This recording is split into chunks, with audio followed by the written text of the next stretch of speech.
माझं त्यांचं नातं आहे. काय नातं आहे? मामा भाच्याचं नातं आहे. आता मामा भाच्याला फसवतोय का भाचा मामाला फसवतोय ही लोकांसमोर आलं पाहिजे. आलं पाहिजे का नाही? आता मला बघा, एका मामानं फसवलं आणि एका भाच्यानं फसवलं. फसवलंय का नाही? फसवलंय ना, गंडावतोय काय सांगतो. या इंदापूर तालुक्यामध्ये 8 दिवसामध्ये काय घडामोडी घडल्या? लोकसभेच्या निवडणुकीमध्ये कुणी कुणी प्रामाणिकपणे काम केलं, या व्यासपीठावर वेगळं बोललं गेलं की कुणी म्हणतंय महिनाभर 1.5 महिना अगोदर आम्ही प्रामाणिक काम केलं. कुणाचं केलं ते त्यांना माहित नाही. व्यासपीठावर आल्यानंतर काय म्हणाले? काय म्हणाले? ती कसली असती? महागड्ड शिक्का मारती का पुन्हा मारती? अरे हे प्रवृत्ती नसली पाहिजे. ज्या भाऊंनी या तालुक्यामध्ये राजकारण केलं, घोलप तात्यांनी केलं, गोकुळशेठ शहानी केलं, या ठिकाणी तात्याराम बापूंनी केलं, गणपतराव पाटील बापूंनी केलं, त्याचप्रमाणे बाबासाहेब पाटलांनी केलं, आवठे साहेबांनी या ठिकाणी नेतृत्व केलं. भैयांनी नावं घेतली, ती सगळ्यांची नावं आता सगळेच लोकांनी या ठिकाणी नेतृत्व केलं. ते जर असते तर आज त्यांनी काय केलं असतं? ह्या माणसाला काय केलं असतं सांगा तुम्ही. आणि म्हणून मला सांगायचं मित्रांनो, अशा गोष्टी जबाबदार म्हणून आपण 20-25 वर्ष राजकारणामध्ये काम करतोय. माझं त्यांचं नातं आहे. काय नातं आहे? मामा भाच्याचं नातं आहे. आता मामा भाच्याला फसवतोय का भाचा मामाला फसवतोय ही लोकांसमोर आलं पाहिजे. आलं पाहिजे का नाही? आता मला बघा, एका मामानं फसवलं आणि एका भाच्यानं फसवलं. फसवलंय का नाही?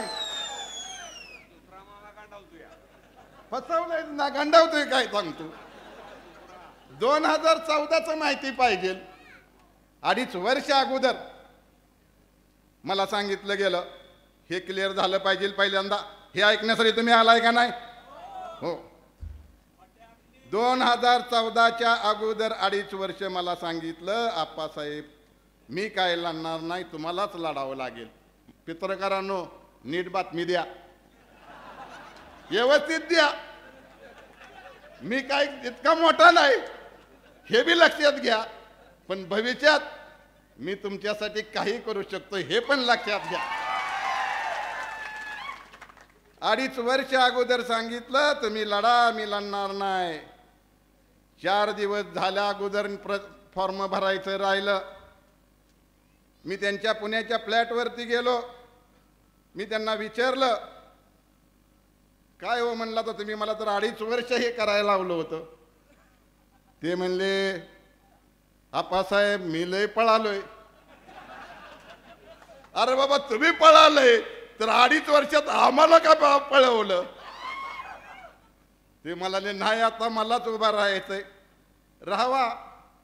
आमची समजूत काढली. 4 दिवस नाराज झालो. आमची पवार साहेबांनी, सुप्रियाताईंनी, श्रीनिवास बापूंनी, सुनंदा वहिनींनी, राजू दादांनी, सर्व पवार फॅमिलीचं मी ऐकलं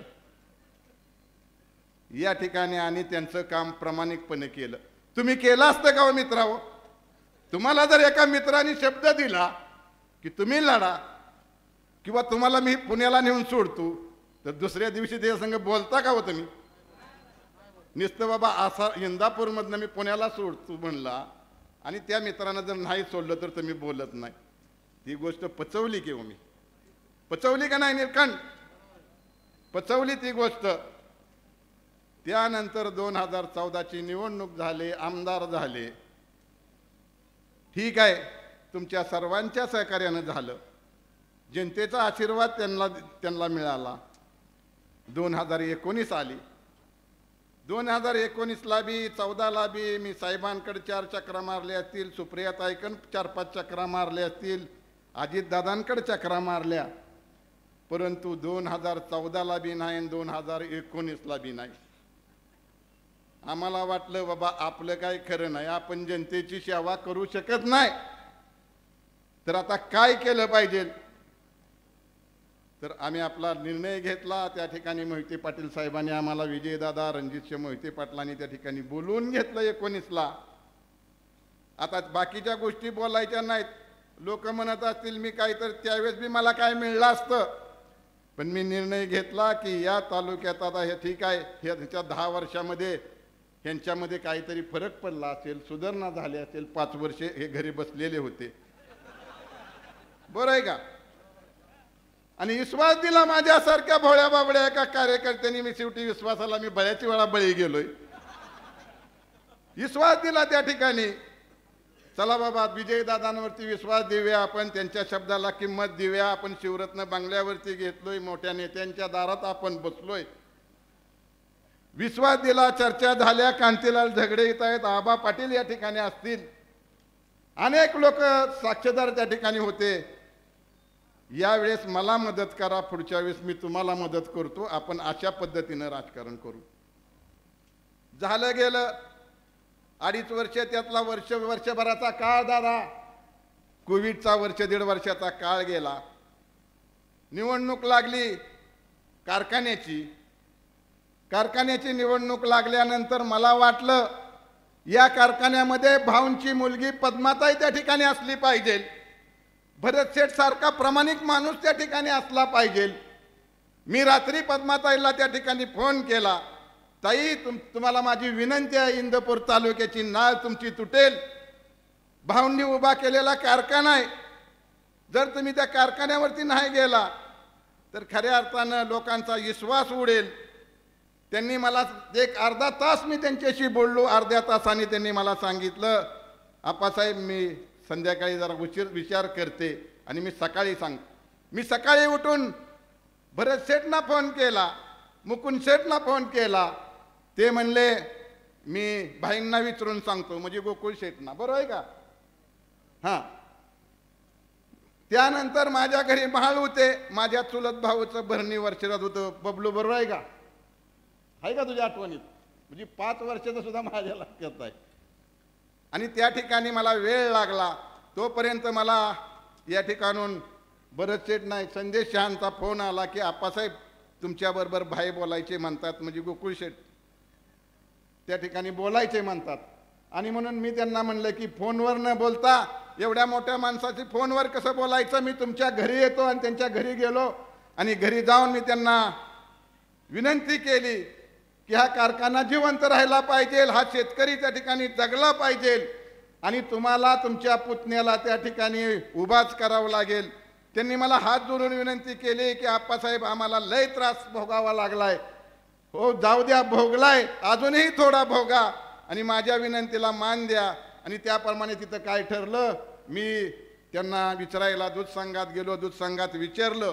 आता ह्या गोष्टी तुम्हाला का सांगतोय तर क्लिअर झाल्या पाहिजे त्या गोष्टी. हां, कारण माझ्या मनात सुद्धा या ठिकाणी या गोष्टी सतवत आहेत.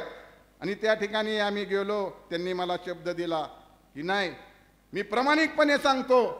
आणि त्या ठिकाणी मी त्यांना म्हणलं तुम्ही होय म्हणताय पण परत हे करचाल का, तर ते म्हणले हो हो, नाही काय नक्की. 6 महिने मागं लागलो, तो आबा पाटील साक्षीदार आहे त्या ठिकाणी. 6 महिन्यानंतर ह्या भाऊंच्या पुतळ्याला आम्ही हार घातला आणि आम्ही वरती जाऊन बसलो होतो. त्यांना फोन लावला, भाऊ म्हणलं ही लास्टची मुदत आहे, आम्ही काय त्या ठिकाणी 8 दिवसामध्ये ह्यांचा सहीचा अधिकार दिला पाहिजे. हो हो म्हणले. मी 10 दिवस वाट पाहिली आणि त्यांना लांबूनच माझ्या एका भाच्याला सांगितलं, जाऊन त्यांना माझा रामराम सांग, तुम्ही जर असे लबाडी करणार असेल तर मला तुमच्याशी बोलायचं नाही, त्यांचं माझं भांडण नाही, पण मी त्यांच्याशी बोलत नाही. आता विषय येतो की उद्याच्या तिकिटाचा झालेल्या ह्याचा वाचतोय. पाहता तुमचं आमचं नातं आहे, वयानं तुम्ही मोठा आहे, नातं माझं मोठं आहे, बरोबर आहे का. वयानं तुम्ही मोठा आहे, नातं माझं मोठं आहे. आणि म्हणून त्यांनी या ठिकाणी यायला पाहिलं होतं, आम्हाला म्हणायला पाहिलं होतं. आमचं महिनाभर प्रयत्न चाललेत. या ठिकाणी आमचे पवार साहेबाची बैठक झाली, जयंत पाटलांची बैठक झालेली आहे. काय करायचं, ठीक आहे, आपलं नातं होतं, तुम्ही शब्द दिला होता, तुम्ही नात्यानं छोटा आहे, नात्यानं मी मोठं होतो, तरी पण मी ते स्वीकारलं असतं.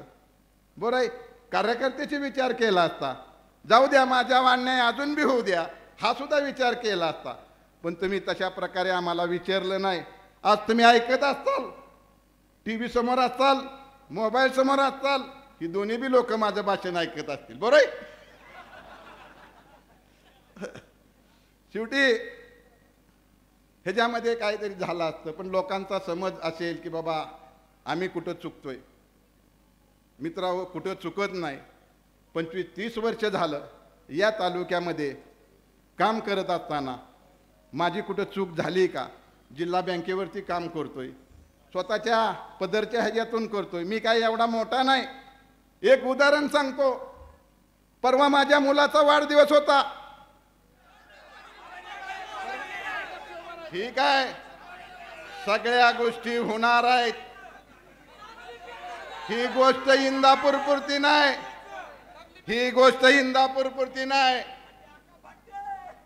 हितलं मवाळ महाराष्ट्रात उठणार आहे. हे मवाळ महाराष्ट्रात उठणार आहे. इंदापूरची बंडखोरी परवडणारी नाही, नाही परवडणारी. ही बंडखोरीचा आवाज सर्वसामान्य जनतेचा आहे, समोर बसलेल्या महिला भगिनीचा आहे, या तरुण सहकार्याचा आहे, वडीलधारी माणसाचा आहे. हा आवाज कोणी थांबवू शकत नाही. थांबवू शकतोय का आवाज? नाही थांबवू शकत. संपूर्ण महाराष्ट्राला खिळखिळ लागेल, ही गोष्ट लक्षात घ्या.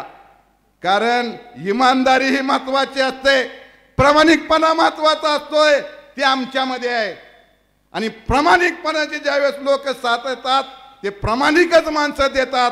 या इंदापूर तालुक्यातला माणूस प्रामाणिक आहे, कुणच्या दबावाला बळी न पडणार आहे.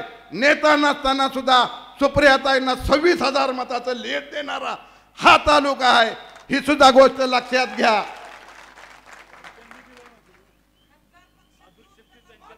हा, आणि आज आता म्हणताय अदृश्य शक्तीनं या ठिकाणी लीड दिलं. अरे पट्ट्या, दादाच्या भाषेत अरे पट्ट्या. अरे कुठल्या गावातलं पाणी तुम्ही प्यालाय?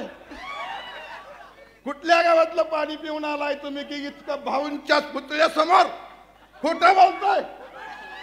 अरे भाऊंना काय वाटेल? काय वाटेल त्या भाऊंना? माझा पुतण्या माझ्या पुतळ्याच्या समोर खोटा बोलतोय, हे पाप आहे, नाही विसरणार पाप. तुम्ही मला बघलेला काढलं नाही, त्या गोहलप कुटुंबाला बघलेला काढलं, त्या भाऊच्या मुलींना तुम्ही कारखान्यातनं बघलेला काढलं. हा राग सुद्धा या जनतेच्या मनामध्ये उद्याच्या निवडणुकीमध्ये पटांगण होईल तुमचं. या जनतेच्या साक्षीने सांगतो मी, नाही माफ करणार तुम्हाला जनता, कधीही माफ करणार नाही. हा जनतेचा तळतळ आहे आणि भाऊचा सुद्धा तळतळ लागल्याशिवाय राहणार नाही.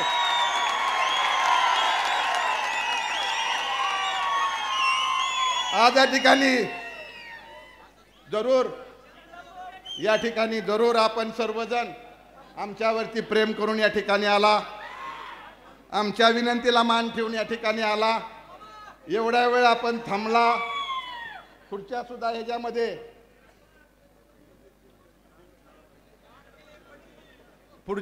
ह्याच्यामध्ये तुमची साथ हवे, तुमचा आशीर्वाद हवाय. उमेदवार कोण हा महत्वाचा नाही, या तालुक्याचा विकास महत्वाचा आहे. बरोबर आहे का? विकास रणसिंग आहे तिथं समोर. कुणी बी उठू नका. मानेदादा आपल्याला हे करणार आहेत. आणि तुमच्या मनात ज्या गोष्टी आहेत, काही शंका आहेत, असं काही त्या ठिकाणी आम्ही सगळे दादा या ठिकाणी थोडं 5 मिनिटं थांबा. दादा या ठिकाणी बोलणार नाहीत. जरूर माझ्याकडून ओघाने काय बोलता बोलता भावनेच्या भरात काय कुठला शब्द गेला असेल तर त्याबद्दल मी दिलगिरी व्यक्त करतो. शेवटी भावना माझ्या आहेत. मला झालेला त्रास मला झालाय. या ओघामध्ये काय गोष्टी माझ्याकडून गेल्या असतील तर मी दिलगिरी व्यक्त करतो. या ठिकाणी मानेदादा या ठिकाणी आपले आभार मानणार आहेत. ते 2 शब्द संपवतील. पण आपण इथं आलात याची आम्ही जरूर त्या ठिकाणी दखल घेऊ. आपल्या विचाराला या ठिकाणी तुम्हाला न्याय देण्यासाठी आम्ही सगळे एकत्रपणे काम करू एवढंच या ठिकाणी सांगतो आणि थांबतो. आपण त्यांना आता तुम्ही म्हणताल आम्हाला कशाला बोलवलं, बरोबर आहे बोलवलं तुम्हाला दादा, बरोबर आहे का? आम्ही तुम्हाला कशाला बोलवलं, आपल्याला वेळ बी द्यावा लागती, टाईम बी द्यावा लागतो. अरे आम्ही निर्णय घ्यायच्या अगोदर तुम्ही का हा निर्णय घेतला असे साहेब म्हणतील, ताई म्हणतील. त्यापेक्षा आपण दादा काय माझं चुकत असलं तर माफ करा, तुम्ही सिनियर आहे, की आपल्याला त्या ठिकाणी तुमचा अभिप्राय आपण घेतलेला आहे. जरूर त्या ठिकाणी तुमचं हे बी मत आहे. अनेकांनी मला बोलून दाखवलं, हिथं आल्यानंतर बी दाखवलं. घाई गडबड करू नका, घाई गडबडीतला निर्णय चुकीचा होतो आणि म्हणून निर्णय तर होणार आहे, तुमच्या साक्षीनं सांगतो. या तालुक्यामध्ये परिवर्तन घडवण्यासाठी आपल्याला निर्णय घ्यायचाच आहे आणि तो ठरलेलाच हा निर्णय. म्हणजे तुमच्या साक्षीनं सांगतो की तुम्ही आता सांगितल्याप्रमाणे तो निर्णय आम्हाला करावा लागणार आहे. परंतु तुम्हाला दादा मी थोडं जरा तुमच्या बी और बोलतो की आपल्याला शेवटी अजूनही काही लोकांचं आता असं झालंय, काही लोक आम्हाला म्हणली दादा जरा थांबा की आम्हाला